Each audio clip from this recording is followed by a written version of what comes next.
S&P 500은 무조건 기본적으로 코어 자산으로 깔고 시작하는 게 좋죠. 좋은 음식에도 비유하는데 이런 좋은 음식은 뭐 시기를 가리지 않고 그냥 먹으면 됩니다. 여윳돈이 있을 때마다 투자하되 그래도 싸게 사고 싶으면 파란불일 때만 사자. 그러면 월 한 300만 원 쓰는 분은 대충 한 9억에서 10억 정도. 네네. 500만 원 쓰시는 분들은 한 뭐 15억 정도 15억 되겠죠. 정도. 네. 그 정도의 목돈을 만들고 나오면 그걸로 이제 운영을 잘하면 꾸준히 이제 살 수 있다. 네.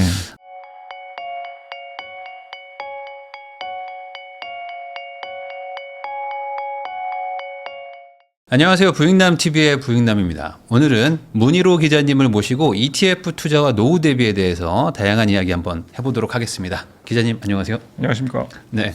기자님 뭐 간단하게 소개 한번 또 해주시면 좋을 것 같습니다. 저는 이제 증권사 5년 다니다가 이제 매일경제 신문으로 와서 20년, 올해가 20년이 됐네요. 그래서 네. 현장 경험은 25년 정도 보시면 되겠습니다. 저는 그 ETF 투자의 모든 것이라는 책을 좀 뭐 지금 오디오북으로 실제 좀 듣고 있는데 사실 기자님이 ETF 책을 쓴다는 거 이게 또 바로 또 매치가 안 되는 분들도 있으니까 그 책을 왜 쓰셨는지 그리고 ETF에 대해서 왜 관심을 갖게 되셨는지도 좀 궁금하거든요. ETF 책을 쓰게 된 데 이제 두 분의 인물이 떠오르는데 네. 일단 저희 집에 있는 딸, 우리 딸이 좀 이제 금융에 대해서 좀 할 때 이제 ETF로 네. 자산을 이제 서서히 불려가면서 금융에 대해서 좀 공부를 했으면 좋겠다라는 생각에서 먼저 했고요. 네. 두 번째는 이제 저희 매경 출판에 있는 선배가 네. ETF 책이 좀 필요한 상황이다. 저를 이제 택해줘서 감사합니다 하고 이제 열심히 쓰게 됐죠. 어찌 보면 이제 기자님이 자기 아이를 위해서 네. 그 ETF라는 거를 뭐 한번 정리를 해봐야 되겠다라는 생각으로 쓰신 것 같은데 그럼 ETF가 뭐 좋으니까 우리 보통 자녀한테는 추천하는 건 좋은 거 추천하려고 하는 거잖아요. 그렇습니다. 개별 종목 투자들 많이 하시는데 ETF가 그거보다 더 좋다라고 생각하시는 어떤 이유가 있으세요? 저는 이제 과자 같은 거 좋아하거든요. 네. 근데 슈퍼 같은 데 가면 이제 묶음 상품 있잖아요. 네. 제가 개별 종목에 투자하는 건 새우깡 하나만 그 순간을 해야 되지만 그 묶음 과자 상품을 사면 이제 동시에 제가 좋아하는 과자들 여러 개를 살 수 네. 있죠. 그래서 뭐 그런 의미고요. 그래서 아무래도 이제 수익률 자체는 개별 종목보다 못하겠지만 여러 종목을 담고 있기 때문에 투자 위험도를 상당히 낮출 수가 있죠. 그리고 네. 많은 돈을 투자하기에 좀 부담이 덜하고요. 아무래도 좀 하락 변동폭이 좀 적으니까 네. 좀 금액을 많이 투자할 때는 ETF 같은 것들 하는 게 좀 좋다 이런 얘기 해주셨어요. 이거 저도 이제 공감되는 게 요즘에 하이닉스랑 삼성전자가 같이 가다가 또 좀 따로 가잖아요. 그러니까 하이닉스 빠지는데 삼성전자 올라가고 하면은 그거 이제 하이닉스 가지고 있는 분들은 좀 화가 나고 네. 삼성전자 가지고 있는 분들도 기분 좋고 한데 사실 ETF 같은 것들 반도체 ETF, IT 이런 거 사면은 둘 다 가지고 있는 효과가 나니까 네. 그런 면에서 이제 말씀해 주신 것 같아요. 네. ETF 좋다는 얘기들은 요즘에 조금 얘기들 특히 많이 듣고 있고 특히 요걸로 이제 뭐 배당을 섞어 가지고 현금 흐름 만들기 좋다 뭐 이런 얘기들도 나오고 있는데 소위 말하는 이제 일반적인 사람들은 한 월 300 정도만 받으면 여한이 없겠다 이런 얘기들 많이 하는데 ETF로도 뭐 그런 게 가능할까요? 그러니까 제 책에는 이제 커버드 콜 ETF랑 채권 혼합이랑 그다음에 금연물 ETF 네. 그렇게 해서 사실은 이거는 수익률이라기보다는 마음 편한 장기 투자를 위한 거거든요. 네. 왜 그러냐면 이제 배당 커버드 콜 같은 경우는 이제 배당 월 현금 흐름에 치중한 거고요. 채권 혼합 같은 경우는 나스닥이랑 미국 단기채를 중간 정도의 위험이고요. 네. 금연물 같은 경우는 정말 최악의 상황. 그러니까 물가가 오르면서 경기 침체까지 오는 스태그플레이션에서는 금만한 투자처가 없거든요. 네. 그래서 그렇게 해서 여기에다 장기 분산 투자를 하면 한 월 300만 원 정도의 현금흐름이 나온다. 이렇게 해서 시뮬레이션을 해갖고 그 책에 포함되어 있습니다.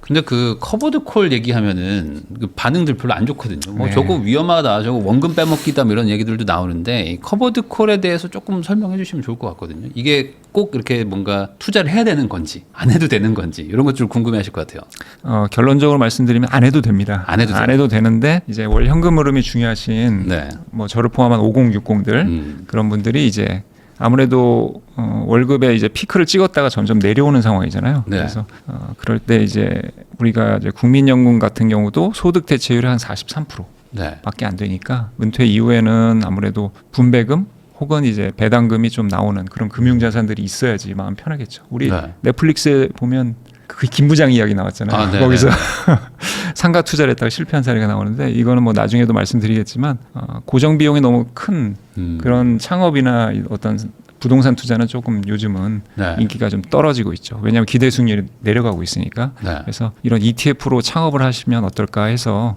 제가 여기도 나오게 됐고 이 책도 쓰게 된 것 같습니다. 그 결국에는 그 안정적인 급여를 대체하는 어떤 소득 이거를 다들 꿈꾸는데 그 부분에서는 커버드 콜이 어쨌든 뭐 단점도 있겠지만 그 배당률이 높으니까 네. 이걸 좀 일부 섞는다 이런 아, 개념 예, 정도로 예. 접근한다는 거죠. 네네. 이제 커버드 콜이 아무래도 영어로 돼 있으니까 네. 어렵고 이게 제가 최근에 더 공부를 하기 위해서 커버드 콜을 직접 만들거나 그걸 네. 운용하시는 분을 만났거든요. 이게 사실은 커버드 콜이 그 멀티 에셋 전략이라고 하죠. 그 펀드 매니저들이 그러니까 프로들이 사용하는 전략이고 그런 네. 금융 상품이었더라고요.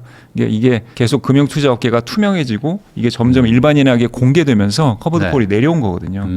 그래서 이걸 어떻게 썼냐 봤더니 1년에 어떤 경기 상황에도 8%를 연 8%의 수익률을 추구하기 위해서 이런 커버드 콜 전략을 많이 썼더라고요. 그래서 말씀드린 대로 어떤 경기 상황이더라도라는 게 전제됐잖아요. 그래서 그 뜻은 뭐냐면 요즘처럼 주가가 쭉 오르는 장에서는 불리한 상품이라는 뜻입니다. 네. 그러니까 주가가 오를 여지를 지금 당장의 월 현금 흐름, 월 분배금으로 바꿔주는 거예요. 네. 그래서 여러분들이 커버드 콜 ETF를 검색해서 그래프를 보시면 그래프가 이렇게 돼 있거든요. 네. 상방이 막혔다 이렇게 있다. 보시면 됩니다. 왜냐하면 우리가 그 어떤 그 ETF도 하나의 자산이잖아요. 거기서 자산에서 이제 기초지수 주식 혹은 ETF를 보유하고 있고 거기에 대해서 콜옵션을 매도해서 그 인컴을 쌓는 구조거든요. 그래서 그게 이제 매주 하면 위클리 커버드 콜이 되는 거고요. 네. 그렇지만 분배금은 매월 나오는 구조입니다. 그래서 그런 사람 펀드 매니저의 노력이 들어가기 때문에 비용이 비쌉니다. 사람의 노력이 들어가니까 인건비가 들어가는 거죠. 네.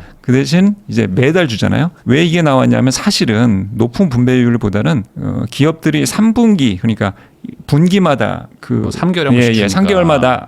3개월마다 결산을 해서 이익 중에 일부를 배당을 주잖아요. 근데 매달 받고 싶잖아요. 우리 투자자들은 월급처럼 매달 받고 싶으니까 이제 자산 운용사들이 머리를 싸매고 해서 나온 게 이제 커버드 콜이고요. 네. 그래서 대신 상방은 막히고 하방은 뭐 역시 하락해도 결국에는 기초지수 하락하면 똑같이 하락합니다. 다만 이제 매달 주니까 손실이 일부 보전되는 건 아니냐 해서 이렇게 되는 건데 냉정하게 얘기하면 이렇게 보는 시각도 있습니다. 굉장히 복잡한 상품이지만 결국에는 어떤 기본 지수의 상승률을 못 따라가거든요. 네. 그리고 가장 미국 상장 이런 커버드 콜 세계에서 가장 시가총액이 큰 애들이 제피랑 제피큐입니다. 네. 제피는 이제 S&P 500을 추종하고요. 제피큐는 나스닥 100을 추종하거든요. 그러면 걔네들의 최근 5년 수익률을 보면 거의 오르지 않았습니다. 왜냐하면 매달 많이 주거든요. 10% 이상씩. 그러니까 연 기준으로. 상승분을 그냥 매월 월급처럼 주는 개념이다. 그렇습니다. 그러니까 일종의 상가네요, 상가. 아파트처럼 시세 차익이 올라가는 거는 별로 없는데 그냥 매달 그냥 월세 받을 수 있는. 네. 그러니까 여기다 올인하면 조금 속상할 수 있겠어요. 주가 오를 때. 그렇습니다. 그러니까 일부만 넣어라. 네, 그렇습니다. 반대로 이게 하락할 때도 리스크는 있는 거죠. 어쨌든. 똑같습니다. 주식이나 ETF나 똑같고요. 그런 리스크는 똑같지만 매달 주기 때문에 네. 조금 마음은 좀 편하고. 네, 회사 그렇죠. 이제 부동산으로 비하면 정확한데 역시 네. 부익남님께서 정확하게 저보다 훨씬 잘 쉽게 설명해 주신 것 같습니다. 그러니까 상가들처럼 월세를 따박따박 받는데 이제 제일 걱정은 그거잖아요. 예를 들어 상가 5억 주고 샀는데 월세는 따박따박 받았는데 결국 팔 때 보니까 3억 돼 있으면 원금 다 빼먹은 거 아니냐. 이런 것들 때문에 커버드콜 좀 걱정하시는데 아까 말씀하신 대로 뭐 5060 당장 현금 필요하신 분들은 그런 리스크가 있음에도 불구하고 일부는 좀 생활비 쪽으로 좀 투자를 할 필요가 있다. 이런 정도일까? 그러면? 지금 방금 생각하는데, 그러니까 공실이 되면 네. 현금을 막히니까 끝나잖아요. 지금 커버드 콜의 문제도 그런 겁니다. 이제 커버드 콜이 ETF에 적은 ETF거든요. 네. 그러니까 더 어떻게 신박하거나 더 철학이 좋은 ETF로 사람들이 몰려가면 네. 그 ETF는 이제 자금줄이 물이 말라서 나무가 이제 말라 죽듯이 그렇게 되잖아요. 네. 그런 거죠. 어떻게 보면 공실이 된 상가를 갖고 있는 것과 비슷하게 될 수도 있습니다. 그러면은 한국에 있는 뭐 커버드콜보다는 좀 미국 주식들, 뭐 미국 배당주들 위주로 하는 미국 거가 더 안전하다고 봐야 되는 건가 이게? 투자자들이 일단 그렇게 생각하는 것 같아요. 네. 그러니까 지수 추종 커버드 콜이 그래도 상대적으로 안정적이거든요. 그래서 네. 제피랑 제피큐가 제일 큰 것 같고요. 그런데 뭐 이런 커버드 콜의 어떤 그 생리라 그 철학을 정확하게 이해하셨다면 굳이 해외 상장을 하실 필요가 없는 게 네. 국내 상장 커버드 콜 ETF는 절세 계좌에 담을 수 있잖아요. 그래서 물론 배당에 대해서는 절세 계좌에 담을 수 있는 ETF들은 이제 세금 혜택이 있는 거고요. 네. 그리고 일반 계좌에 담더라도 커버드 콜 중에 그런 그러니까 콜옵션 매도 차익에 따른 그런 분배금은 지금은 비과세로 돼 있습니다. 그래서 그래요. 네, 그래서 이제 이 커버드 콜 ETF가 뭐 강남 ETF다. 제 주변에도 있습니다. 뭐 수억씩 넣어서 이제 매달 하더라고요. 왜냐하면 이제 절세 효과가 있는 게 이 커버드 콜도 배당 일반 기업에서 나오는 배당이 있고요. 그 다음에 파생 상품 전략에 따른 인컴이 있잖아요.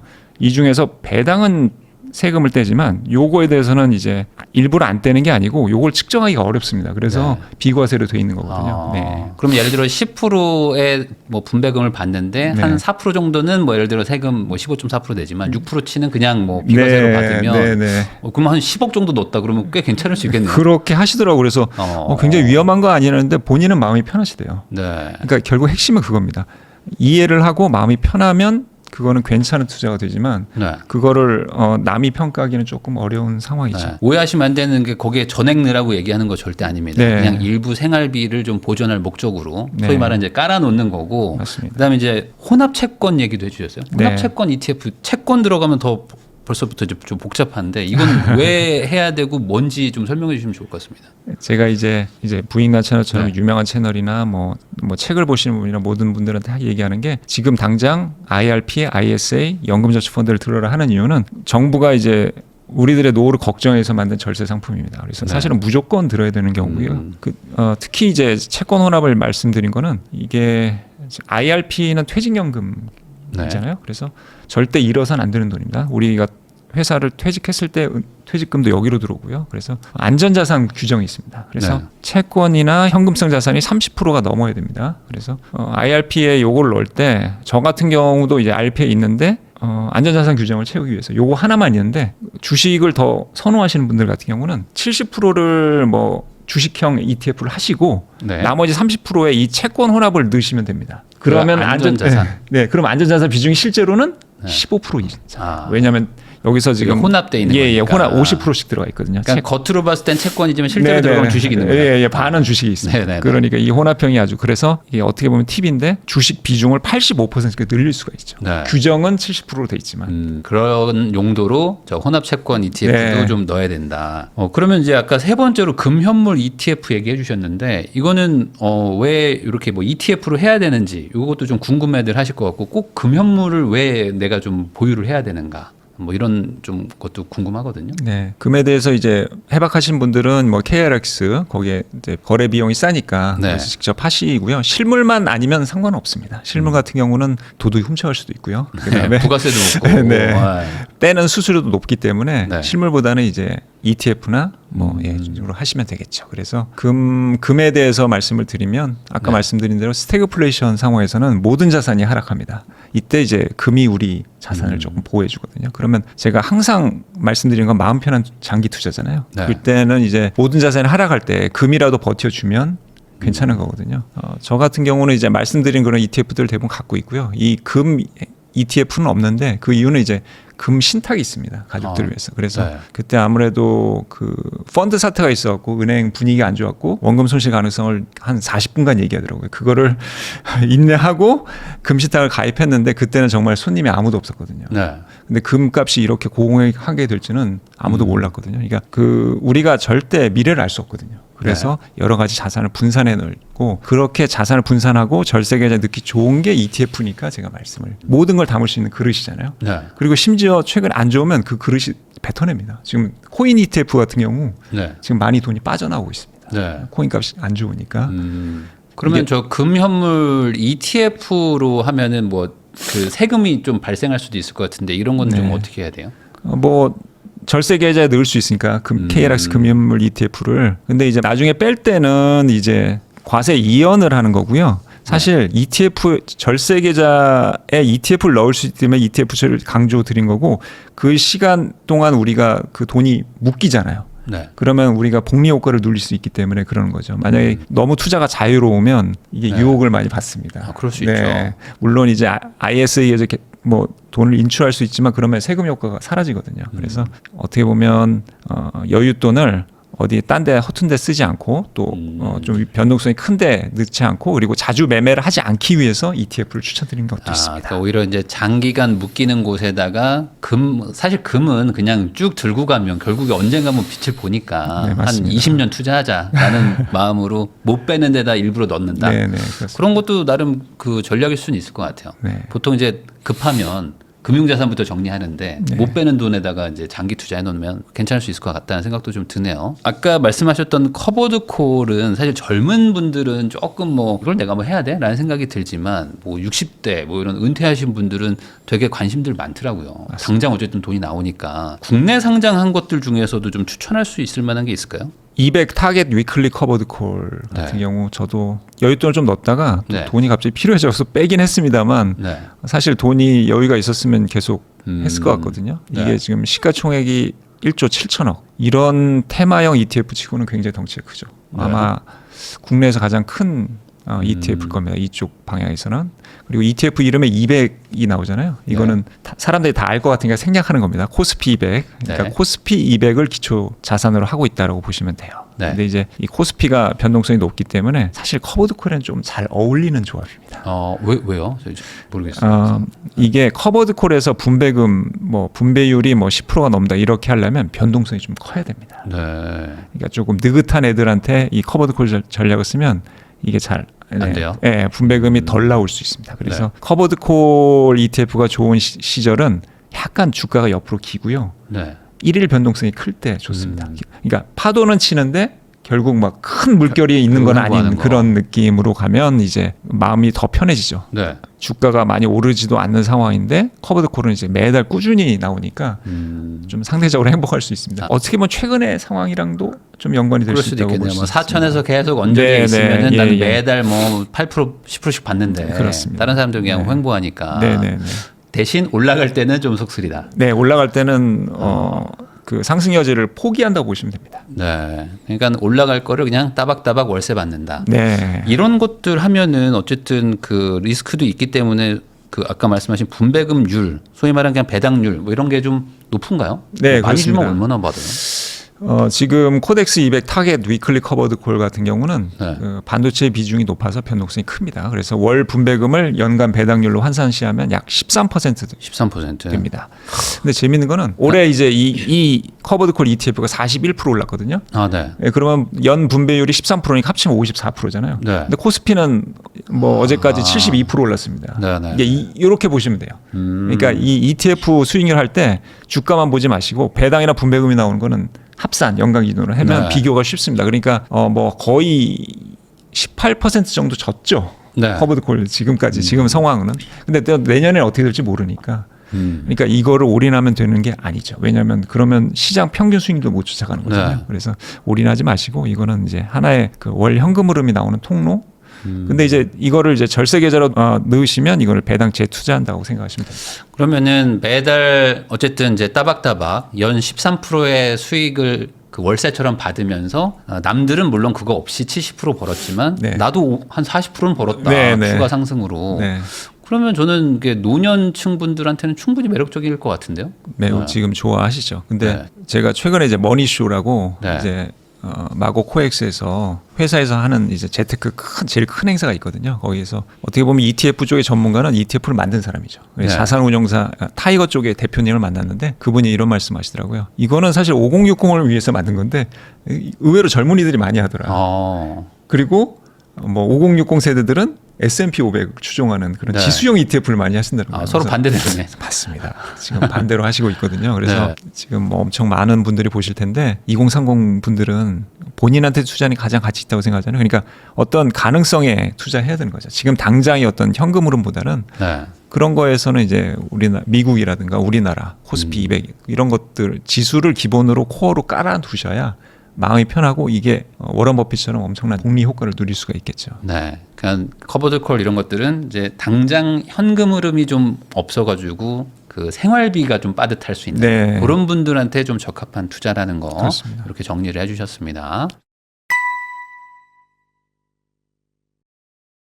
매경 엠플러스의 문희로 기자님하고 ETF 이야기 나누고 있는데요. 그러면은 그 방금 말씀해 주신 것처럼 이제 젊은 세대는 그 지수 투자 뭐 이런 것들을 해라. 커버드 콜 이런 것보다는. 그러면은 이제 대표적인 지수 투자 뭐 S&P 500 뭐 이런 것들이 생각나는데 이것도 투자하는 방법이 또 사람마다 다르니까 이 기자님은 어떻게 하는 걸 좀 추천을 하시나요? 한 주부터 하시면 됩니다. 한 주? 네, 제 아내가 제 책을 보고 네. 한 주부터 하더라고요. 네네. 그래서 보여주면서 뭐 금은 최근에 좀 빠졌으니까 금 이거 왜 빠졌냐 이렇게 물어보는데 저는 세일이네. 내가 있으면 더 살 것 같다 그렇게 얘기합니다. 제 말 뜻은 뭐냐면 그 저점이나 고점은 절대 우리가 알 수가 없고요. 네. 지나봐야 아는 거거든요. 항상 그래프를 통해서 나중에 후행적으로 보는 거니까 S&P 500 같은 경우는 100년 이상 검증이 된 연 10%만 내가 꼬박꼬박 얻고 싶다 그러면 S&P 500은 무조건 기본적으로 코어 자산으로 깔고 시작하는 게 좋죠. 그래서 좋은 음식에도 비유하는데 이런 좋은 음식은 뭐 시기를 가리지 않고 그냥 먹으면 됩니다. 네, 그래서 여윳돈이 있을 때마다 투자하되 그래도 싸게 사고 싶으면 네. 파란 불일 때만 사자. 아, 좀 빠지면. 네네네. 네. 미국 만약에 해외 직구를 하시는 분들 같은 경우는 뭐 0.5나 1% 밑에 종가 전일 종가 대비 걸어 두시고 잠을 주무시면 사지면 뭐 좋은 거 안 사지면 다음 날 또 사면 되니까 그런 식으로 네. 하시면 되고. 그럼 결국에 기본적으로 이런 지수에다가 투자하는 거는 적립식이죠. 그렇습니다. 아, 뭔가 네. 목돈 한번 탁 묻어두기보다는. 그게 성향에 맞으시면 그렇게 하시는 분도 있는데 이런 S&P 500 관련 투자들은 굉장히 데이터가 많고 뭐 연구 결과가 많거든요. 근데 네. 시기를 비교해서 뭐 초장기 투자했을 때 제일 저점에서 산 사람이랑 뭐 고점에서만 골라서 산 사람, 근데 뭐 매달 1일에 산 사람 이거 비교해봤는데 수익률 차이가 그렇게 크지 않았습니다. 그렇게 크지 않아요.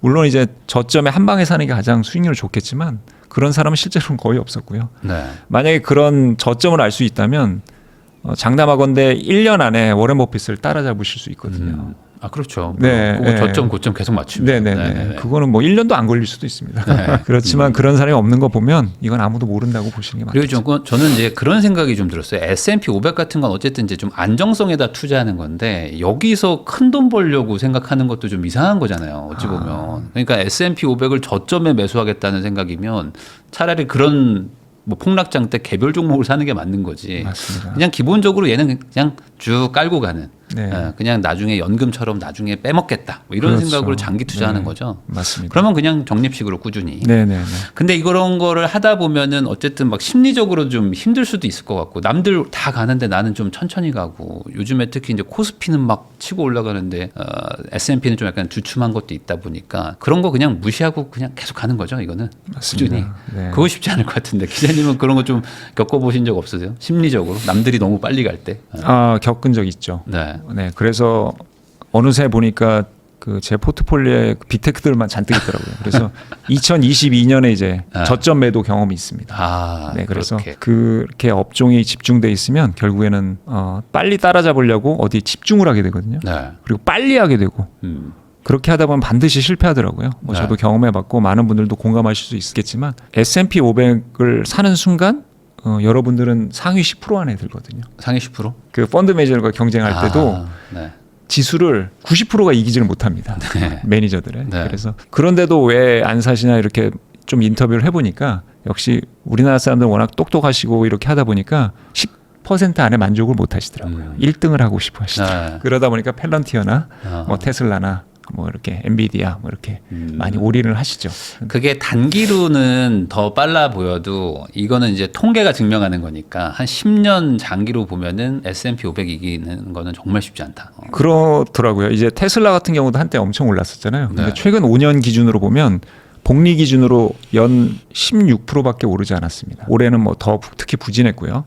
한때는 두세 배 올랐는데 올해 부진하니까 한 연 16% 떨어졌거든요. 근데 S&P 500이 최근 5년 평균으로 13% 올랐거든요. 아, 그래요? 그러면 3%짜리 예금 있는 사람이 네. S&P 500 가지고 테슬라 투자자랑 지금 맞먹는 수익률이죠. 거의 최근 비싼 5년 거네요. 기준으로는. 네. 그래서 물론 이제 정말 큰 부자가 돼서 빨리 뭔가 거룩한 사명이 있으셔서 그렇게 하신 분들은 뭐 개별 종목에 투자하시겠지만 그런 어떤 대박과 분산을 동시에 바라서는 안 된다는 게 이제 역사의 교훈이죠. 물론 이제 말씀하시는 것처럼 테슬라 막 2배씩도 올라가고 하지만 반대로 뭐 2분의 1, 뭐 50% 빠지고 이런 일들도 몇 번을 겪어야지만 이게 맞습니다. 보유를 하는 거니까 그런 거에 비하면 훨씬 마음 편한 투자로 나름 투자 수익률도 따라간다. 이런 것들을 알고도 S&P 500을 사려고 하는 분들이 제일 걱정하는 게 어쨌든 지금 너무 주가가 많이 올라와 있고 계속 뭐 고점 얘기, 버블 얘기, 뭐 AI 버블이다 이런 얘기들 나오고 있다 보니까 지금 사는 게 이제 선뜻 손이 안 간다 이런 네. 분들도 있거든요. 네네. 이 뭐 역사적 고점 얘기 이런 네. 거에 대해서는 좀 어떻게 생각하십니까? 우리가 어떤 기업이나 ETF를 평가할 때 그 실적 대비해서 주가를 따지잖아요. 그래서 네. 가장 기본은 PER입니다. 주가 수익 비율이고요. 지금 역사적 고점이죠. S&P 500이. 네. 그래서 10년 평균 기준으로보다 훨씬 비싼 상황은 맞습니다만 오히려 이렇게 비싸기 때문에 조정, 즉 하락했을 때는 이제 박앤세일이 시작되거든요. 네. 올리브영에도 우리 할인할 때만 가잖아요. 그러니까 투자도 똑같이 하시면 됩니다. 그래서 100년 이상 검증된 주식 분야에서 가장 안전한 심지어 월스트리트에서는 이제 무위험 자산이라고 표현합니다. 아, 그래서 이거를요? 네, 그래서 어쨌든 달러 표시 자산을 갖고 있어야 되는 거고요. 특히 최근에 환율을 보시면 네. 우리가 달러 표시 자산이 있어야 된다는 생각을 더 확실히 하잖아요. 지금 원화 기준으로 봤을 때는 우리가 물가도 올라서 돈이 녹아내리고 있지만 심지어 환율에서도 엄청나게 네. 저기 때문에 심지어 뭐 이제 여의도 증권가에서 돌았던 루머가 이제 해외 주식 보유자들에게 뭐 세금 올리겠다. 네. 양도세를 올리겠다라고 했잖아요. 그 이유가 이제 자꾸 달러로 바꿔서 미국 주식이나 미국 ETF를 사니까 이 환율에서 우리가 뭐든지 이제 매도가 나오면 떨어지잖아요. 네. 원화 가치 떨어지고 있으니까 그런 건데 그럴수록 우리는 이제 달러 표시 자산을 좀 어느 정도 들고 있어야지 사실 그게 애국하는 길이잖아요. 우리가 국내 주식은 세금 안 내잖아요. 네. 대주주가 아닌 이상. 근데 이제 해외 자산을 갖고 있으면 이제 환차익도 거둘 수가 있는 거고 네. 연 250만 원 이상은 22% 세금. 네. 애국 그렇게 자랑하시더라고. 제 주변에 어떤 분이 그분은 결혼도 안 하시고 이제 혼자 하는데 금융자산이 굉장히 많으신 분이에요. 근데 주변에 많이 베풀더라고요. 돈이 많으니까. 그리고 세금도 냈다고 자랑하시고 앞으로는 그런 조금 건전한 투자 문화 세계가 우리나라가 되지 않을까 생각합니다. 결국엔 이제 S&P 500은 뭐 단기 고점이냐 저점이냐 이게 아니라 그냥 그 100년 통계를 믿고 연평균 10%를 벌 것이다. 지금 들어가도. 그러니까 뭐 이게 뭐 2년 안에 판다. 뭐 이런 생각 아니고 한 10년, 20년 들고 간다. 뭐 이런 마음으로 접근하면 좋겠네요. 네, 10년 결국엔. 평균이 10%니까 확실히 그 기준으로 봐도 고평가는 맞네요. 네. 최근 5년에 13%씩 올랐으니까 그러니까 고평가니까 이제 어느 뭐 어떤 식으로든 하락은 오겠죠. 그렇지만 뭐 그럴 때 또 계속 꾸준히 적립식으로 투자하면은 네. 나중에 또 다시 또 회복하니까. 맞습니다. 아예 나스닥 이쪽 지수 추종 여기로 가는 것도 괜찮지 않냐. 요즘에 이제 또 IT 뭐 AI 뭐 이런 게 계속 대세다 보니까 물론 거기도 버블 논란이 뭐 중심지긴 하지만 그런 쪽으로 가는 건 어떨까요? 나스닥이 대세인 것 같긴 합니다. 네. 우리가 아는 그 월마트가 나스닥으로 간다고 합니다. 아, 대단하거든요. 그래서 네. 우리나라는 조금 이제 좀 인정을 받고 실적을 보여주기 시작하면 코스피로 넘어오잖아요. 네. 약간 미국 기준으로 보면 S&P나 뭐 다우존스 같은 그런 시장으로 올라오는데 미국은 반대입니다. 네. 여기서 인정을 받으면 나스닥으로 갑니다. 기술주 중심에. 그래서 사실 월마트 같은 경우는 뭐 기술주라고 말하기는 어렵지 않나요? 어려운데 얘네가 AI를 활용을 잘해서 비용을 많이 낮추고요. 아. 그 물류 유통 이제 그러겠네요. 당일 배송할 때도 AI 기술을 많이 활용하고 그다음에 여러 가지 이제 그런 기술적인 그런 면모를 보여주니까 나스닥에도 받아줄 준비가 돼 있는 거거든요. 그래서 네. 나스닥이 더 좋다. 뭐 S&P 500이 더 좋다. 이건 사실 의미가 없는 게 이것도 투자 성향에 맞는 겁니다. 네. 왜냐하면 S&P 500의 핵심은 S&P 500과 나스닥은 상당히 많은 종목들이 겹칩니다. IT 쪽들은 거의 다 겹친다고 보시면 되고 S&P 500이 다른 점은 금융 비중 그러니까 업종으로 그 주식들을 평가했을 때 금융 비중이 2등입니다. 아. 1등이 IT고 네. 나스닥은 100%가 IT죠. 그 차이가 있는 겁니다. 그러니까 다른 업종들이 섞여 있기 때문에 사실 ETF를 추종하는 어떤 기초 자산으로 봤을 때는 S&P 500이 완벽에 가까운 거죠. 다양한 업종이 속해 있습니다. 미국 전체에 투자한다 약간 그런 느낌인 거예요. 네, 사실 미국 전체에 투자하는 것도 맞는 말씀인데 지금 엔비디아 같은 경우는 연 매출의 53%가 미국 이외 지역에서 나옵니다. 사실 S&P 500은 그냥 글로벌 자본주의라고 생각하시면 됩니다.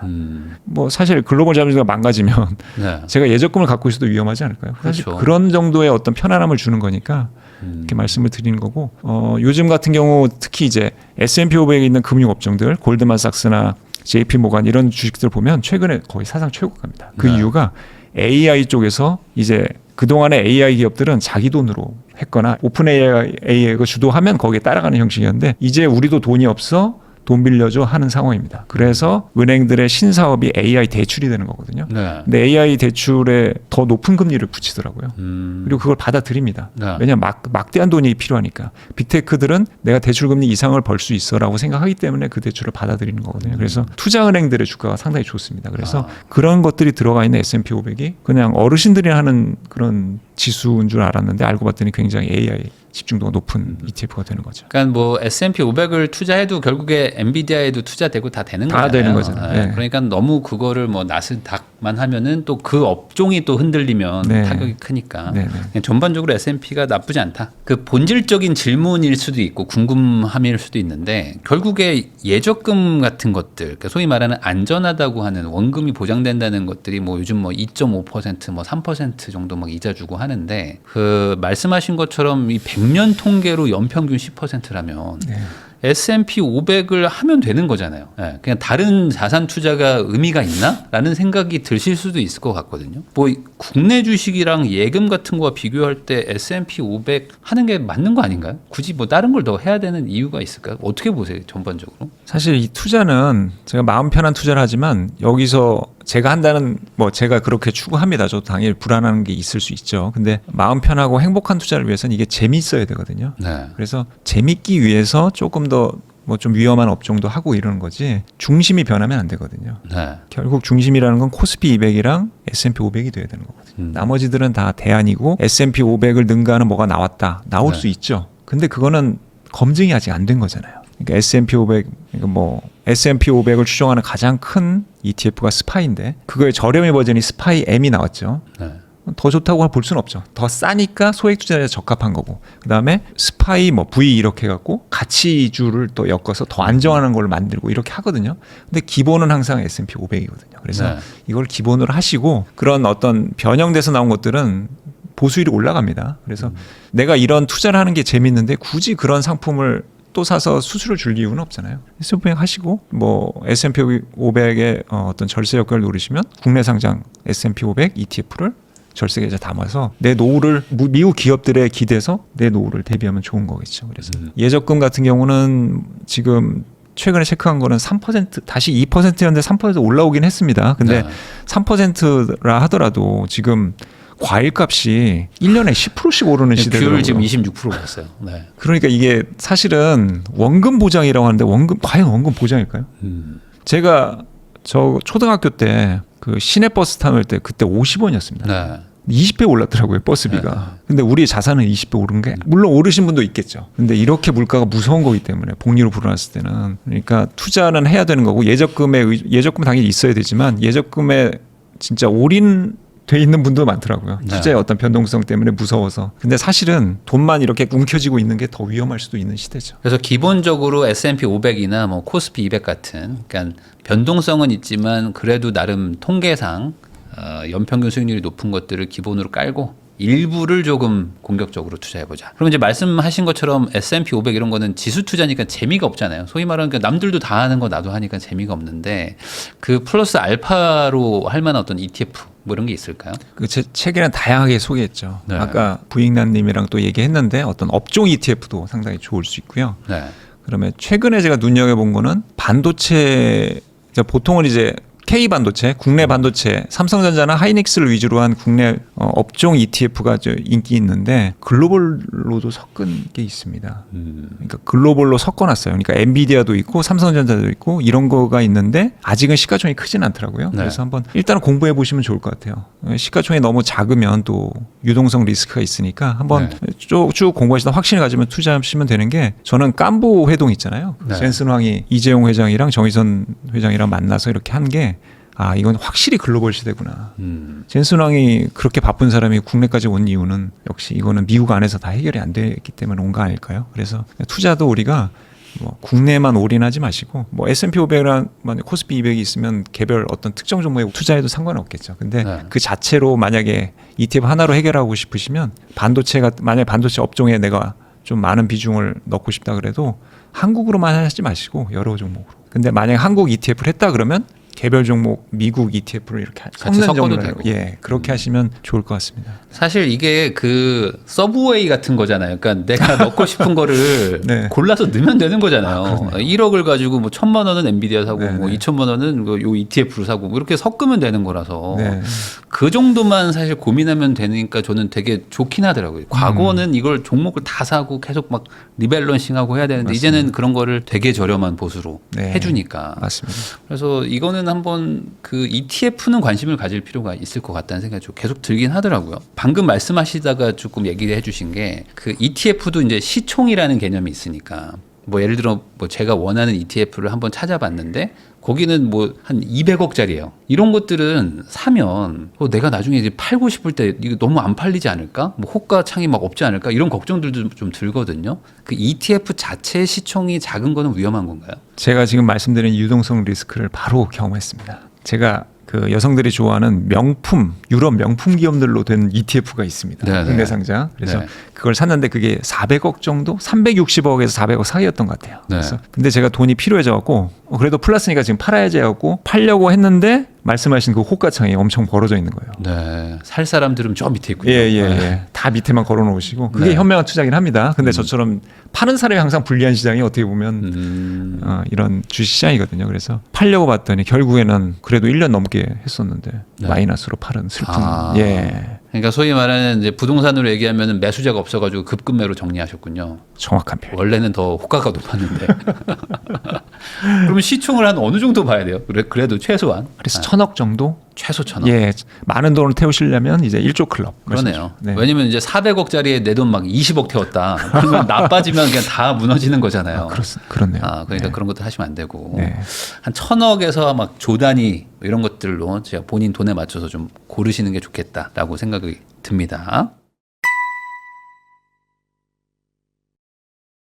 문희로 기자님하고 이야기 나누고 있습니다. 그 이제 S&P 500이 기본적으로 되게 좋은 어떤 그 구조고 이거를 장기 투자하면은 한 10% 이상 수익이 복리로 불어나기 때문에 일반인들은 유의미한 노후 대비가 가능하다. 여기까지 이제 대부분 이해가 되시는데 그럼에도 불구하고 조금 더 내가 조합을 잘 짜면 그 정도 안정성을 갖추면서도 수익률 높일 수 있지 않을까? 뭐 이런 생각들이 들 거란 말이에요. 가장 많이 하시는 게 어쨌든 나스닥이 좀 수익률이 좋으니까 뭐 소위 말하는 이제 QQQ를 이제 좀 많이 태우고 또 안정성도 챙겨야 되니까 슈드도 같이 사서 뭐 이런 조합 하시는 분들도 있더라고. 배당도 좀 받고 좀 고수익을 좀 노리기도 하고 뭐 이런 거랑 S&P 500이랑 뭐 비교를 한번 해주시면 좋을 것 같거든요. 그 여러 가지 투자 전략들이 결국에는 S&P 500으로 수렴하긴 하지만 네. 마음 편하고 즐거운 투자를 위해서 네. QQQ랑 슈드를 해보면 좋겠죠. 제 책에 재미있는 표현을 했는데 닥치고 QQQ 플러스 슈드로 은퇴하기 뭐 이런 것도 있습니다. 그런 것도 있어요. 네. 왜냐하면 이 QQQ랑 슈드가 어떤 주식 세계의 양대 산맥입니다. 한쪽은 주가 성장, 한쪽은 배당 쪽이죠. 그래서 QQQ는 이제 말씀하신 대로 이제 나스닥, 미국 100% IT 기업에 투자하는 거고요. AI 시대이기 때문에 사실 IT는 사실 다 필요하잖아요. 심지어 삼성전자의 그 악성 재고였던 D램 반도체도 지금 없어서 못 파는 시대입니다. 그러니까 기본적으로 IT에 있는 쪽 회사들은 지금 재고가 있고 별로 안 좋아도 상황이 급변할 수 있다는 희망이 있는 거고 그런 기업들이 실제로 올라가면 주가도 당연히 오르잖아요. 그래서 특히 미국 IT 기업이 100% 되어 있는 QQQ만큼 주가 성장 측면에서 좀 안정적이면서 기대수익이 높은 자산은 또 없겠죠. 네. 그러니까 그걸 한 축으로 딱 놓고 그래도 불안하니까 연 3에서 4% 배당 수익이 나오는 슈드를 섞는 겁니다. 슈드는 잘 아시겠지만 이제 10년 이상 배당 이력이 있는 기업들로 구성되어 있습니다. 조금 배당의 역사가 길기 때문에 여기에 구글이 배당을 주기 시작해도 여기에 못 들어옵니다. 네. 10년을 채우지 못했기 때문에 슈드를 이제 거의 뭐 예적금 수준 그런 ETF로 생각하고 담는 거죠. 그래서 마음 편한 딱 2개로 내가 ETF 모든 자산을 하겠다 할 때 이 조합도 양극단이지만 결국에는 중위험으로 수렴할 수 있는 그런 좋은 조합인 것 같아서 책에도 소개했습니다. 그러면은 이제 결국에는 S&P 500이나 QQQ로 해가지고 좀 돈을 좀 벌었다 하시는 분들은 있는데 이제 슈드 투자해가지고 요즘 좀 후회한다 이런 분들도 있거든요. 사실 그렇게 단기간으로 평가할 만한 ETF는 아닌데 그럼에도 불구하고 내가 이제 투자를 했는데 안 오르면 짜증 나잖아요. 요즘 슈드에 돋는 사람들은 현재 상황이 어떤지 그거 좀 네. 궁금합니다. 지금 슈드 투자자분들 올해 기준으로 말씀드리면 이제 네. 절망으로 갔다가 최근에 조금 약간 그래도 오래 기다리는 조금 그래 일단은 올해 YTD라고 하죠. 올해 수익률이 플러스로 전환하긴 했습니다. 네. 근데 절망까지 갔어요. 그렇죠. 왜냐하면 어떻게 보면 커워드 콜보다 더 심한 게 네. 주가가 마이너스고 연기준 배당률이 3, 4%밖에 안 되니까 이건 뭐 예적금보다도 그러네요. 못한 상황이잖아요. 근데 원래 슈드가 유명해진 거는 주가가 많이 올라서입니다. 사실 우리가 접근 방식이 조금은 다른 게 슈드는 주가로 보면 안 되고 얼마나 안정적으로 배당을 줄 수 있냐 이거거든요. 네. 근데 슈드는 사실은 요즘에 구박받을 만한 요소는 다 갖췄죠. 요즘은 월 배당이 대세인데 3분기마다 배당, 분기 배당 ETF고요. 주가는 떨어졌고요. 네. 그다음에 분배율 3에서 4%, 3자가 찍히는 순간 사람들은 이제 매우 실망을 하죠. 다른 거 가면 되니까. 네. 지금 8%짜리가 나오는 커버드 콜 기본으로 8에서 10%가 나오고 뭐 JPQ 같은 경우는 10%가 넘었으니까요. 그러니까 이제 뭐 구박받을 요소는 있는데 결국 돌아옵니다. 우리 투자자들은 또 사실 국내에서 이제 배당 관련 ETF 중에 가장 덩치가 큰 게 이제 플러스 고배당주거든요. 네. 은행이랑 막 현대기아차 뭐 이렇게 들어가 있는 얘네들이 이제 상반기까지만 해도 주가가 급등하면서 네. 정말 옛날 슈드의 영광을 다 가져갔었거든요. 아, 국내에서. 네, 국내에서. 그랬는데 이제 최근에 또 좀 주춤하니까 좀 얘기가 잘 안 나오잖아요. 그래서 그 시가총액이 커진 거는 물론 안정성도 있지만 어떤 주가가 많이 올라서 조금 인기를 많이 얻었다라고 생각하시고 어떤 본인의 투자 철학에 맞게 ETF를 좀 조정하실 필요가 있어요. 그 ETF가 목표가 되서는 안 되고 내가 이 ETF가 필요하니까 투자를 하는 거지. ETF랑 주식도 마찬가지지만 사랑에 빠지면 안 됩니다. 네. 냉정하게 나한테 필요한 것들을 고를 수 있는 그런 선구안이 어느 때보다도 필요한 시기. 그러니까 이게 또 작년에는 슈드가 최고다 뭐 이런 얘기도 많았거든요. 근데 네. 결국에 지나고 보면 이제 주가 많이 올라간 게 최고다라고 하는 거지. 또 맞습니다. 주가 또 횡보하면 또 저거 별로라고 하면 네. 그렇게 너무 일희일비하면 안 된다. 어떻게 보면 부동산이랑도 비슷하네요. 그것도 집값이 맞죠. 네. 뭐 한 달에 1억씩 오르면 이제 그때 화제가 되는 거지 뭐. 그러면 결국에는 그 이런 건가요? ETF는 그 만든 어떤 그 논리 구조와 그 어떤 취지 그리고 그게 앞으로 어떻게 움직일 거라는 거에 대해서 과거 통계가 증명해 주는 거. 그런 걸 믿고 좀 장기간 좀 봐야 되는 거네요. 어찌 네, 보면 맞습니다. 너무 그냥 막 왔다 갔다 하면 안 되고. 맞습니다. 그냥 뭐 배당주 투자한다고 뭐 배당 많이 주는 대로 또 갔다가 또 다시 또 오고 이런 것들을 하고 싶어지시겠지만 좀 진득하니 좀 묻어놔야 된다. 그럴 만한데 해야 되고요. 지금 S&P 500 추정하는 스파이 같은 경우 1993년에 출시됐습니다. 네. 우리나라 ETF들 보시면 뭐 오래된 거라고 하도 그 정도 긴 게 별로 없거든요. 그러니까 네. 우리나라 ETF들은 일단 검증을 거쳐야 되는 거고요. 그나마 그래서 미국 상장 그 지수를 추종하는 네. 그런 국내 상장 ETF들을 이제 절세 계좌로 넣을 수가 있는 거죠. 그러면은 아까 그런 얘기도 해주셨잖아요. 더 좋은 ETF가 나오면은 뭐 안 좋아질 수 있다. 그러면 이 슈드는 어쨌든 한국 사람들이 많이 사는데 슈드는 여전히 그러면 좋은 ETF인 건가요? 다른 것들보다 여전한 어떤 경쟁력이 있는 건가요? 조금 저도 사실은 의문이 들고 있기는 합니다. 주가가 이렇게까지 부진할 줄 몰랐는데요. 네. 어쨌든 그게 머니무브의 어떤 기본 속성이니까 수익률이 높은 대로 흐르는 10년 이상의 배당을 지급한 기업들이 너무 좀 점잖고 너무 점잖아서. 굴뚝 기업들이 많아서 어쨌든 슈드를 다우존스가 들어간다고 해서 다우 지수랑 헷갈리시는 분들이 있는데 이 다우존스는 30개의 블루칩 기업이라 오히려 조금 더 위험할 수도 있습니다. 슈드는 100곳이에요. 100곳에 분산 투자하기 때문에 네. 그것도 재무가 탄탄하고 배당을 10년 이상 줬으면 정말 망할 가능성은 거의 그렇죠. 없는 망하지는 기업들이거든요. 않는 그래서 기업들. 다만 이제 그 분배 주기가 3개월이다 보니까 네. 투자자들의 좀 니즈를 못 맞추고 있는 거죠. 이게 약간 그런 거 아닌가요? 예전에 워렌 버핏도 그 막 IT 버블 뭐 이런 거 될 때 보면 이제 저 퇴물이다. 막 저 맨날 막 굴뚝 기업만 투자하고 하니까 그런데 결국에 시간 지나서 버블 꺼지면 다시 한번 결국에 워렌 버핏이 승리한다 이런 것처럼 슈드도 약간 그런 개념일까요? 지금 같은 어떤 막 달려가고 IT 막 투자하고 이런 때는 약간 좀 빛을 못 볼 수밖에 없는 그렇지만 좀 상황 안 좋아지면은 다시 또 떠오르는 뭐 이런 걸까요? 그래서 시뮬레이션에 QQQ랑 넣은 거거든요. 가장 네. 주가 상승의 극단. 이거는 배당인데 너무 안정적인 거. 이렇게 하다 보면 한때 뭐 중위험 중수익을 추구했던 ELS랑 비슷한 그런 느낌으로 보여지더라고요. 그래서 네. 그렇게 한 거고요. 그래도 ELS는 이제 원금이 녹아내려서 이제 큰 한번 사태가 일어났지만 네. 이런 조합은 사실 ETF라는 건 사실 투자 자금이 다 빠져나갔을 때 없어지는 건데 네. 그럴 가능성은 거의 없으니까. 기본적으로 그러니까, 이제 이것도 증명이 돼 있는 네. ETF이기 때문에 네. 이런 거에다가 사실 고액을 넣으려면 네. 이런 좀 안정적인 ETF에 넣어라. 네. 이런 얘기 해주신 것 같습니다. 결국에 이 ETF 투자라는 게 마음 편한 투자를 하려고 하는 거잖아요. 근데 그 마음 편한 투자라는 거는 막 시장이 변동성이 크고 막 하락하고 뭐 이럴 때는 내가 하길 잘했다 하지만 어떤 개별 종목들 뭐 올해 제일 돈 많이 번 분은 그냥 하이닉스 연초에 사서 묻어둔 분이 제일 많이 돈을 벌었을 거 아닙니까? 뭐 거의 그런 수준이잖아요. 그런 것처럼 잘 되는 것들 보면은 너무 힘들 수 있잖아요. 이렇게 지수로 분산 투자한다는 것들을 생각하면 이런 마음이 들 때 어떤 마음가짐으로 좀 이거를 좀 이겨내야 될지 그걸 뭐 설명해 주시면 좋을 것 같습니다. 저는 이제 해외에서는 워런 버핏의 마음을 좀 이렇게 많이 생각해 보고요. 근데 국내에서는 이제 전원주 씨 절대 안 파신다고.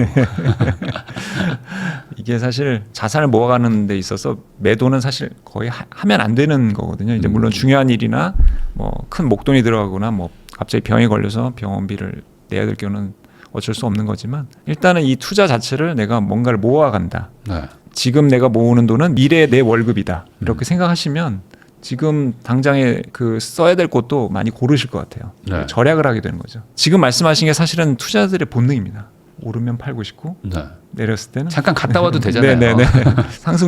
상승장에서는 배당주를 팔고 싶겠죠. 왜냐하면 슈드 같은 게 안 올랐으니까 오히려 네. 마이너스. 근데 정확하게 본능과 반대로 하셔야 되거든요. ETF는 이제 포트폴리오를 짜기 좋습니다. 우리가 종목으로 본다기보다는 업종이나 이런 업종이 겹치지 않게 ETF를 조합하다 보면 체계적으로 행동하게 되고요. 절약과 소비, 근검 절약은 아주 기본이 되게 됩니다. 그래서 우리가 결혼하듯이 우리의 결혼도 평생 언약을 하는 거잖아요.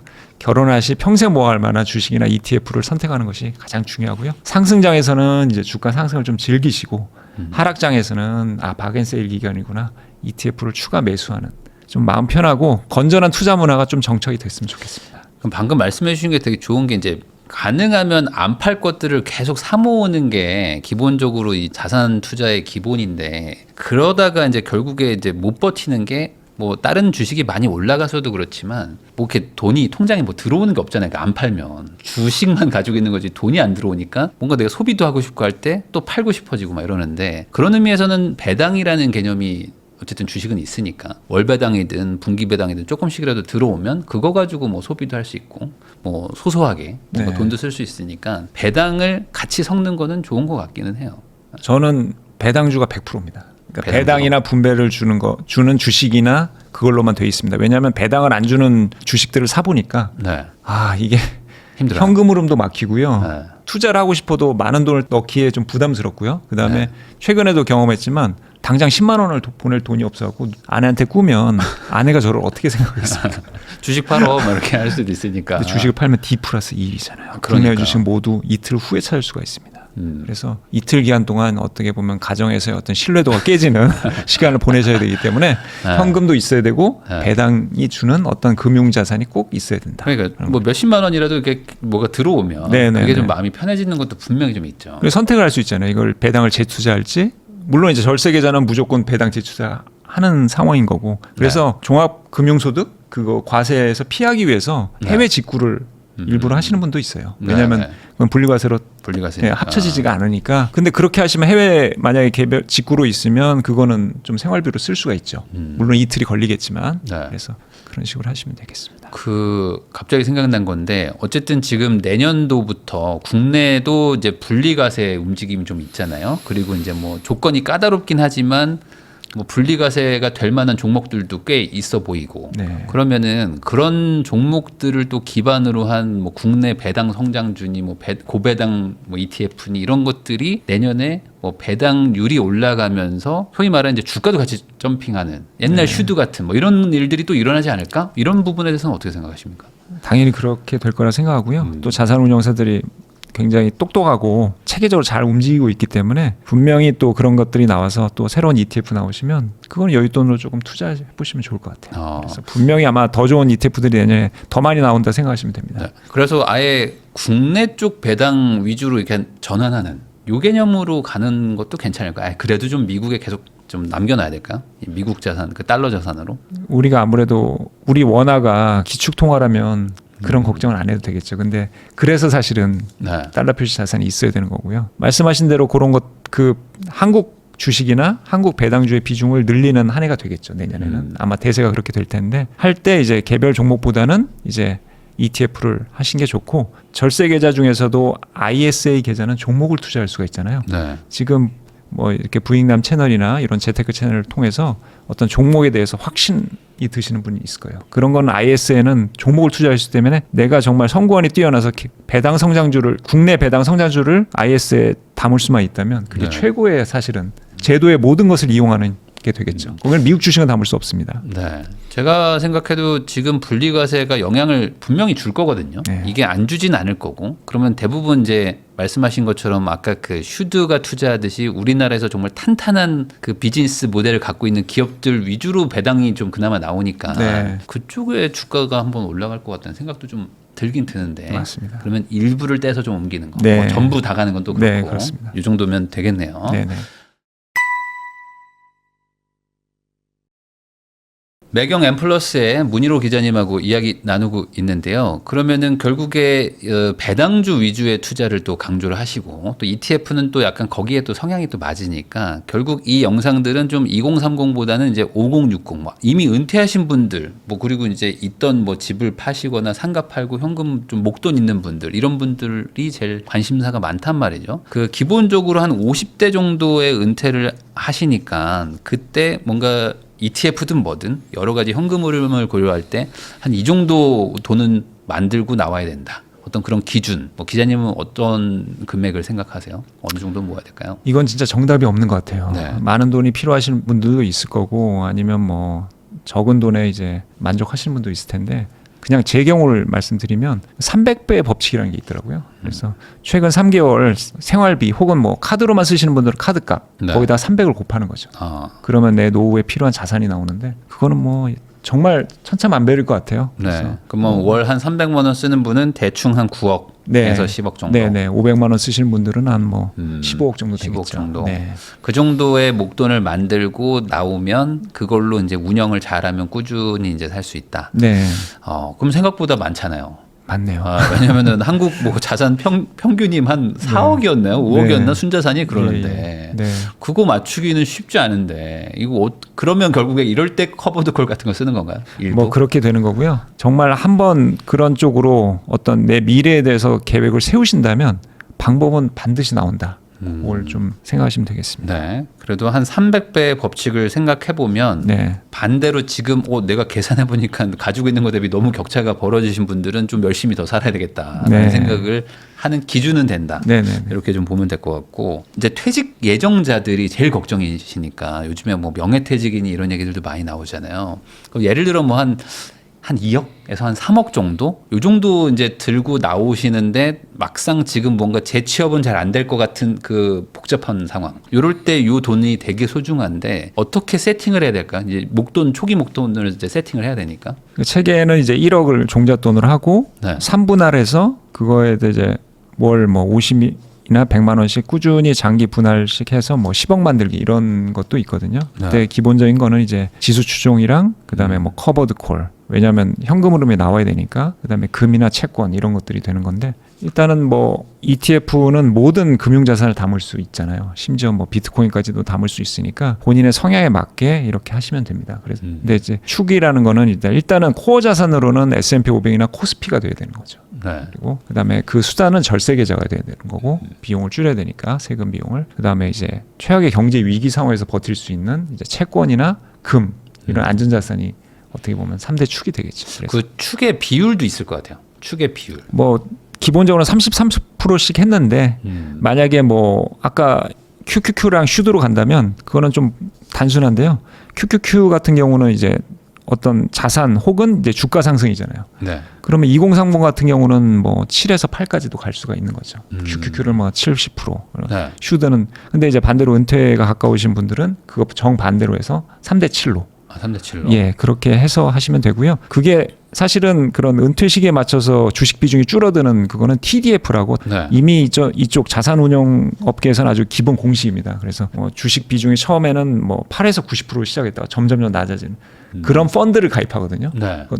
사실 상당히 높은 비용을 주고 근데 그걸 사실은 우리가 직접 할 수가 있죠. 아무런 비용 없이. 굳이 네. 그거를 할 필요는 없고 네. 내가 그냥 그렇게 비율을 해요. 조정하면 된다. 이제 물론 이제 너무 이제 본업이 바쁘시고 이러면 자동으로 해주니까 물론 그것도 사람이 뭐 이렇게 하니까요. 하는 거긴 하지만 저는 그게 좀 즐겁거든요.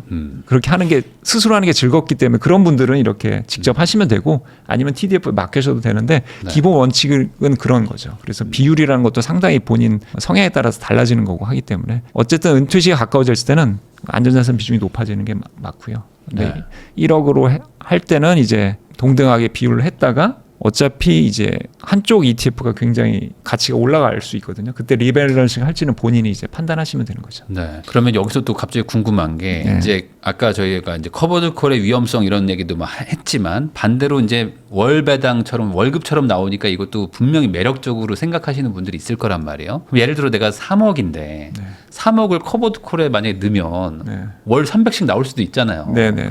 그럼 나 생활비 되는데 네. 이런 생각이 그냥 100% 넣으시는 분들도 있을 거란 말이에요. 제 주변에 있더라고요. 네. 그거는 조금 너무 위험할까요? 뭐 예를 들어 내가 지금 3억밖에 없는데 막 한 56세 정도 됐는데 우선 회사를 좀 나가야 되고 당장 지금 생활비가 있어야 되니까 우선 100% 넣자. 그 다음에 생각해보자. 제 주변에 그렇게 하시고 뭐 행복하게 살고 계신 분이 있더라고요. 취미생활 하시면서. 근데 그분은 이제 혼자입니다. 싱글이고요. 그래서 사실 이거는 굉장히 어떤 가족 뭔가 부양 가족 그 비중이 높으면 조금은 하기가 쉽지는 않죠. 네. 왜냐하면 커버드 콜 ETF가 이 전문가 영역에서 일반 투자자 영역으로 내려온 거거든요. 그래서 우리 F1 영화도 되게 유행했지만 일종 보통 면허로 F1을 운전하실 수 있는 분도 있겠지만 네. 이거 상당히 사실은 굉장히 어렵고요.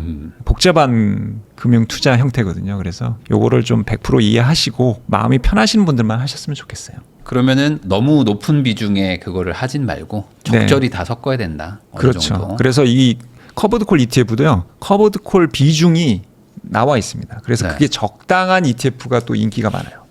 적절한 ETF. 네. 그래서 그러면은 여기서 또 궁금한 게 네. 적정 그 분배율이랄까요? 뭐 이게 뭐 다 천차만별이긴 하지만 한 8% 10% 이런 거는 조금 조심은 하긴 해야 되나요? 그런 느낌이에요. 대부분은 그보다 훨씬 높은데요.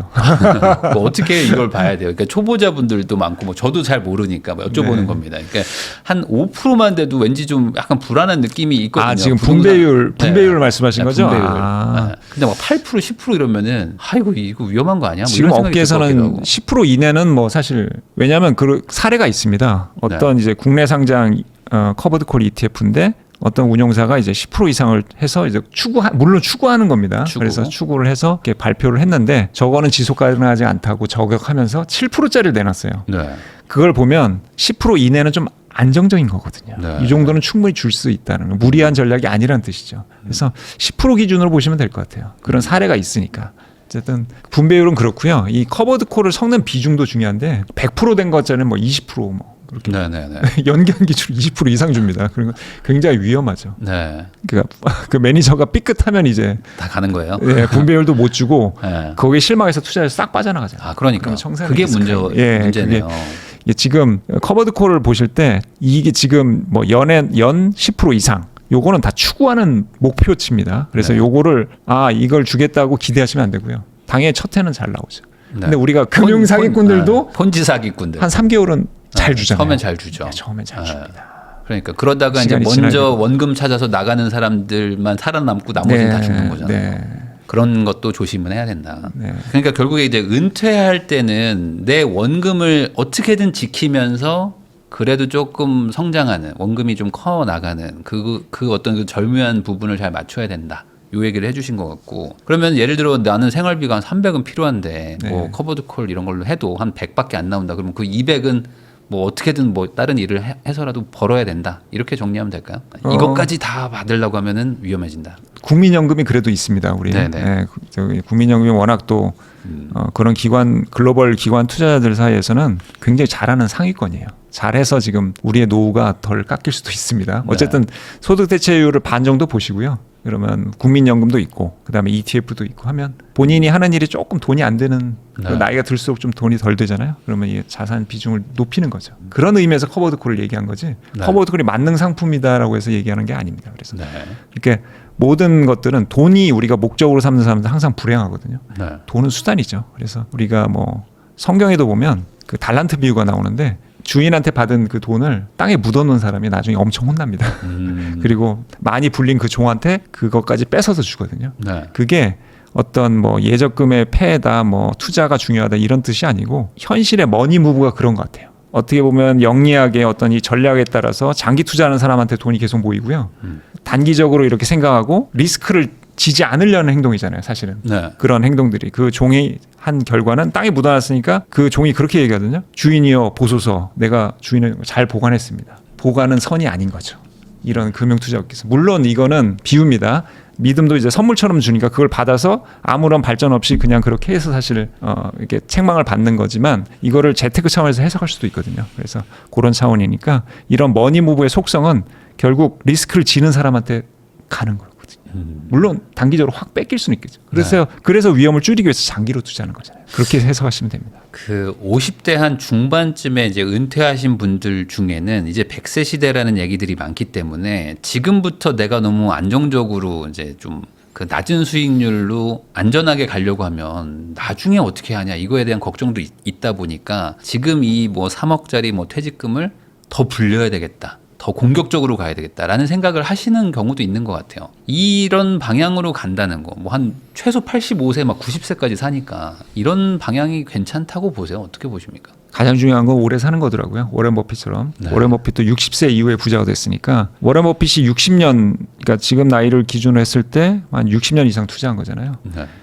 보험개발연구원 그 수치가 나와 있으니까 여성들은 벌써 90세가 넘었고 곧 이제 남녀 모두 100세 시대에 돌입할 것 같거든요. 평균 사망 나이가. 그렇게 네. 되면 되게 단순하거든요. 100에서 자기 나이를 빼면 남은 투자 기간이 나옵니다. 그렇다면 제가 여생을 늘리거나 열심히 운동도 하셔갖고 건강하시게 오래 투자하는 게 좋겠죠. 이 투자 전략은 어떻게 보면 후순위가 되는 거죠. 네. 건강하지 않으면 무슨 의미가 있을까요? 오래 쓰지 못하면. 요즘 뭐 보험도 오래 살지 못하면 그 돈 빼서 다른 더 오래 사는 사람한테 주는 그런 상품들이 내년에 출시된다고 합니다. 그러니까 건강이 제일 중요한 것 같고 그다음에 투자하면서 하는 그 스트레스도 최소화하려면 ETF가 좋은 친구가 되겠죠. 그래서 그 50대 분들 고민하시는 걸 아시지만 어떤 분이 그렇게 얘기하시더라고요. 55세라고 시골 가봐. 너 지금 막내야. 이렇게 얘기하시더라고요. 그러니까 절대 옛날의 나이 기준의 50대가 아니거든요. 지금 50대는 청년이라고 할 수도 있으니까 장기 투자를 염두에 두셔야 돼요. 그러다 보니까 아마 지금 50대들이 S&P 투자하고 네.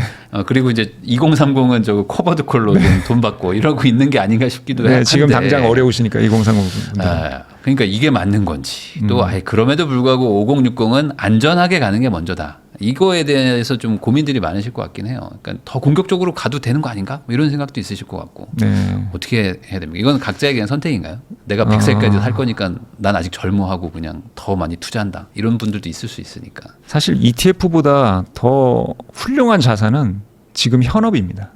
지금 월급이 나오는 지금 본업이거든요. 사실 이거를 당장의 현재 가치로 따지면 다들 건물 2, 30억 강남에 그렇죠. 있는 건물들 소유하고 계신 거예요. 이렇게 꼬박꼬박 아마 우리 부익나님도 지금 직원들한테 월급을 주시던데 이게 어떤 의미인지 엄청나게 이제 회사는 엄청난 투자를 하는 거거든요. 그래서 그런 어떤 본업에 가장 지금 정년도 늘어난다고 하니까 본업에 집중하시면서 마음 편한 투자는 이제 어떤 내가 마치 창업을 하듯이 뭐 어떤 개별 종목에 올인하는 게 아니잖아요.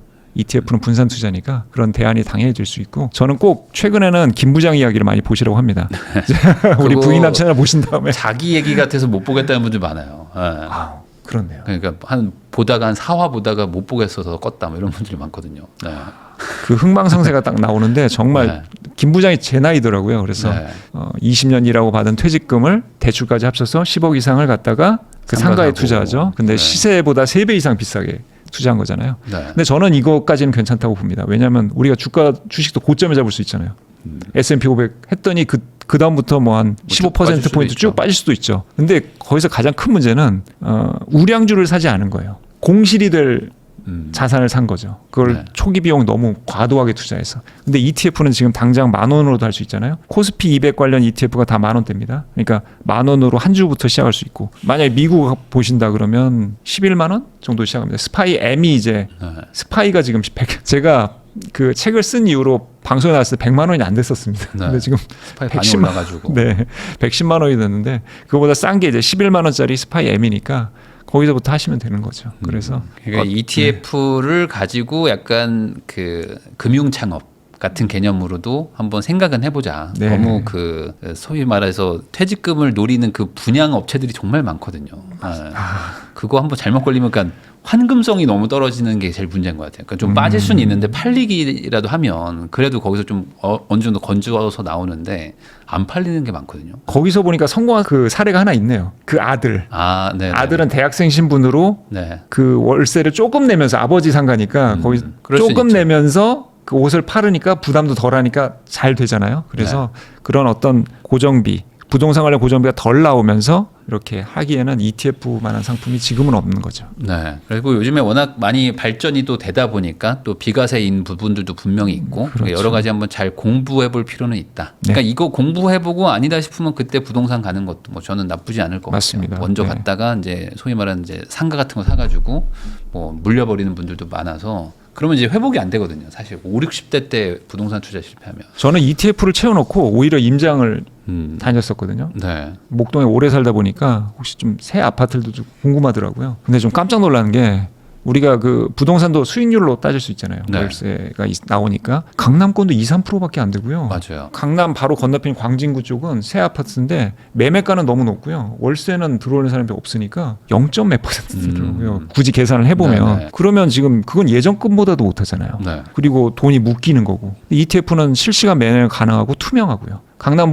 부동산은 보유만 하고 있어도 보유세를 내는데 네. ETF는 절세 계좌가 이렇게 막 다양하게 여러 종목들을 다 넣을 수 있으니까 금융 창업의 길로 가셨으면 좋겠습니다. 지금까지 문희로 기자님 모시고 ETF를 통해서 어떻게 투자를 하고 노후 대비를 하는지 다양한 이야기 한번 나눠봤는데요. 이제 5060 세대분들이 제일 관심들 많이 가지실 것 같습니다. 이제 미래의 생애 연령도 많이 길어진 상황에서 어떻게 살아야 될까? 그럼 결국에 안정적인 현금 흐름이 필요한데 그런 시대가 이제 왔고 이거에 대해서 너무 발전도 많이 했어요. 근데 그만큼 발전한 만큼 저도 잘 모르는 거 보면은 아마 여전히 모르는 분들 많을 것 같거든요. 이런 거 한번 공부해 보시면은 정말 좋지 않을까라는 생각이 좀 듭니다. 지금까지 문희로 기자님하고 촬영했고요. 저도 이제 기자님하고 인사 나누도록 하겠습니다. 오늘 나와주셔서 감사드립니다. 불러주셔서 감사합니다.